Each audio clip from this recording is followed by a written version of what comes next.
This is a Sports Catastrophe production. Hey there, Heather Ho, there's Jeff Cutter and welcome you to another Sports Catastrophe on this date. And on this day, March 31st, 1998, 25 years to the day that I'm doing this video, the Tampa Bay Devil Rays, or now known as the Tampa Bay Rays, and the Arizona Diamondbacks, who are still known as Diamondbacks, were the last expansion teams in baseball to play a game, which is weird because if you look at the four major sports, basketball, football, and hockey have expanded more recently than 98. Basketball was 2004 with the Charlotte Bobcats. Well, now they're technically New Orleans. And Charlotte's got their own franchise back. Kind of like a Cleveland Browns thing. Football was at 31 teams was at 30 teams, in 98. And then in 99, they went back to Cleveland for an expansion team. Well, Baltimore's technically called an expansion team. And then 02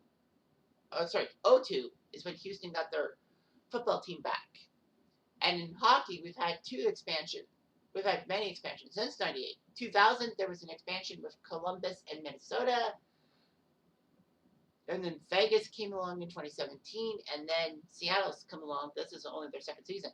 So, baseball has the longest stretch without an expansion. Although I would love to see two teams make it 32 teams, make it kind of even in a sense. Because hockey's got 32, football's got 32, basketball has 32.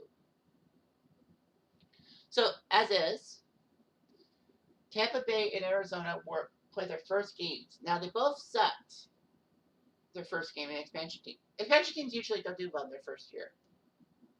But anyway, Tampa and Arizona's paths were huge and all that. So anyway, baseball wanted to expand. And so by 1997, they decided to add two new teams, Tampa Bay and Arizona.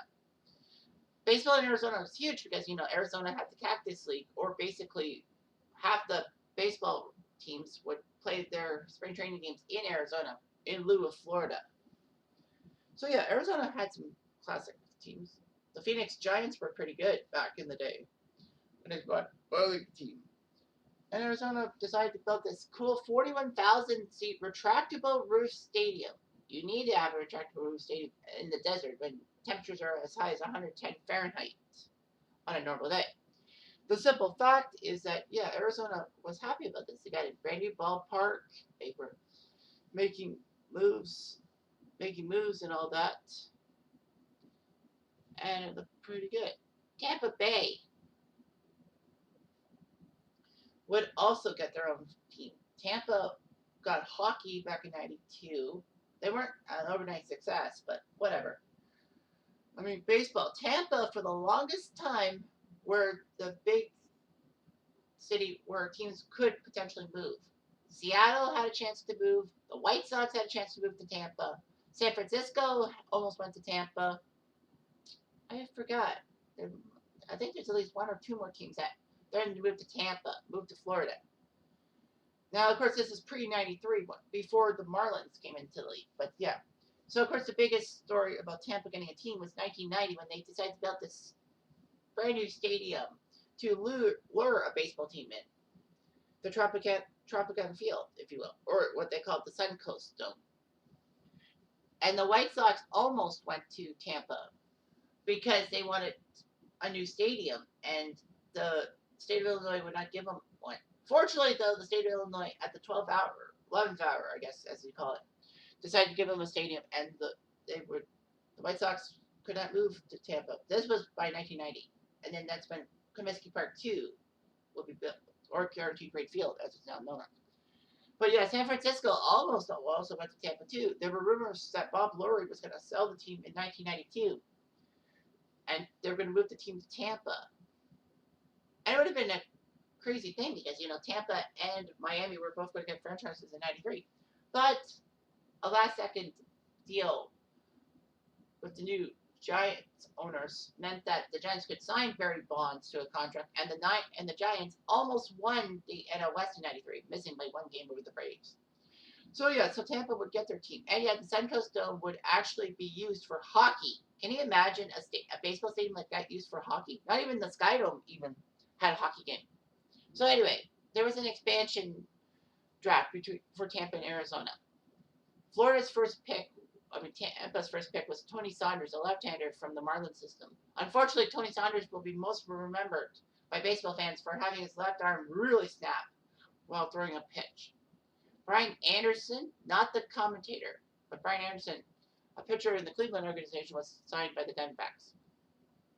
Other notable names were Jeff Suppan, Quentin McCracken, Bobby Abreu, in a giant douche move. Well, Tampa picked up Bobby Abreu, and then they decided to trade his rights to Philly for Kevin Stalker. Big mistake. Miguel Cairo, Rich Butler, the Canadian, was picked by the Rays. Dimitri Young was picked up by Tampa. Dimitri Young would soon be good. Esteban Yan, one of the best Tampa relievers of all time, in my opinion, of course. Bubba Trammell was picked in the draft. Tony Batista was there too.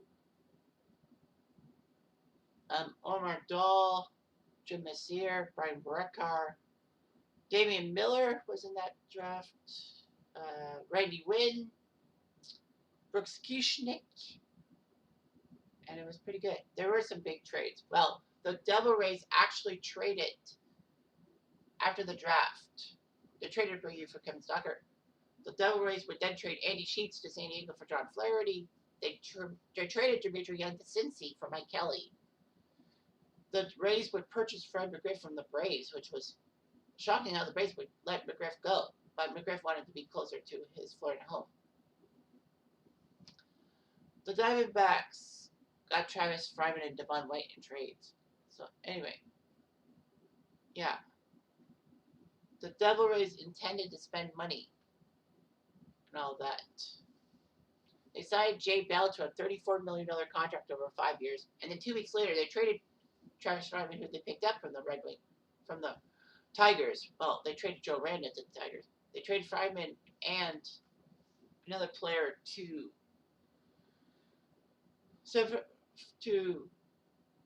Cleveland?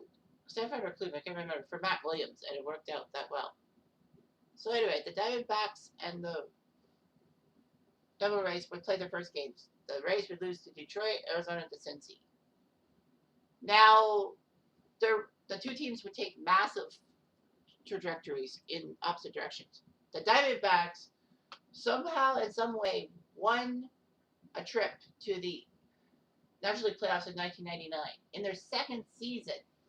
Like, holy crow! Like, how did you do that? Like, you're just supposed to be a team that struggles for 3-4 years. I mean, the Blue Jays really struggled the first few years. But yeah, for the Diamondbacks to do so. Well, the Diamondbacks also had the key with the money and also picked up Randy Johnson in free agency, which was a gigantic move, a ballsy move, if you will. And, the Diamondbacks, were close in 99, their second season. They lost to the Mets in the NLDS thanks to Todd Pratt's home run. But by 2001, the Diamondbacks not only got to the World Series, they won the World Series in their fourth season of existence, which was humongous. Well, picking up Kurt Schilling and some other pieces like Tony Womack also helped too. The Diamondbacks have not been to the World Series since 2001. So they're officially 1-0 in World Series appearances. Not many teams can claim a perfect 1.000 winning percentage in the finals, unless you're Toronto or the Marlins, both 2-0. Yeah, so the Diamondbacks have been okay. They've gotten some playoff appearances, but they just can't get over that hurdle and get to the World Series. Their stadium is still cool, and they still play at Bank One Ballpark to this day. Well, Tampa plays in their own stadium, Tropicana Field, since day 198. Well, there's been some moves, there's been some massive ground rules because, the catwalks, Tampa strutting on the catwalk. Tampa took a while to develop. It wasn't until 2008 that they finally got over the hump and stayed out of the bottom half of the AL East. They somehow won the division. They somehow got to the World Series. Boston almost got them, but yeah, Tampa got to the World Series, although they did lose the World Series to the Phillies. Tampa got to the 2020 World Series. I know a lot of people said, oh, it's because of the pandemic and all that. Well, no, Tampa had some great players. Randy Arozarena just went nuts. Well, normality ensued as the Dodgers won the World Series in six. But I mean, Tampa did okay and all that. Like, they were cellar dwellers. Blue Jay fans would salivate at Tampa. Unfortunately, though, for Blue Jay fans like myself, the prospect of going to for the Jays to go to Tropicana Field and all that, it's called the House of Horrors because usually they lose in Tampa, which pisses me off. But what can you do? So yeah, so Tampa and Arizona are the newest teams in Major League Baseball, and remember they've been trying to expand. They've been trying to talk about expansion for 25 years, and nothing's happened. So why now? Anyway, I'm just having to do.